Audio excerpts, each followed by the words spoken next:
जी नाज़रीन, अवांखे अहम ख़बर खां अपडेट कंदासीं। ईरान तमाम मुसलमाननि खां बाज़ी खटे वरिती आहे।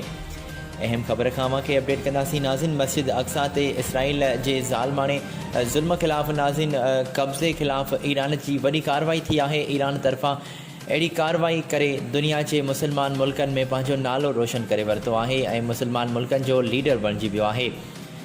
अवांखे अहम ख़बर खां अपडेट कंदासीं नाज़रीन। पूरी दुनिया में ईरान जा चर्चा हली रहिया आहिनि, जॾहिं त ईरान जे तरफ़ां इसराइल ते 110 राकेट फायर कया विया आहिनि।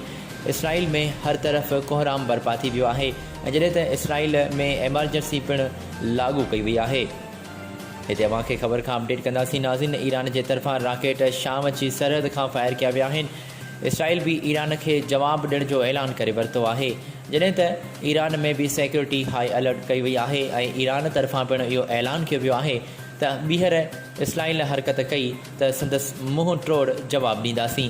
ॿिए पासे ईरान तरफ़ां इसराइल ख़िलाफ़ु अहिड़ी कार्रवाई करण ते दुनिया में ईरान पंहिंजो नालो रोशन करे वरितो आहे ऐं हर तरफ़ दुनिया पूरी में मुसलमान मुल्कनि में ईरान जा पिणु चर्चा हली रहिया आहिनि।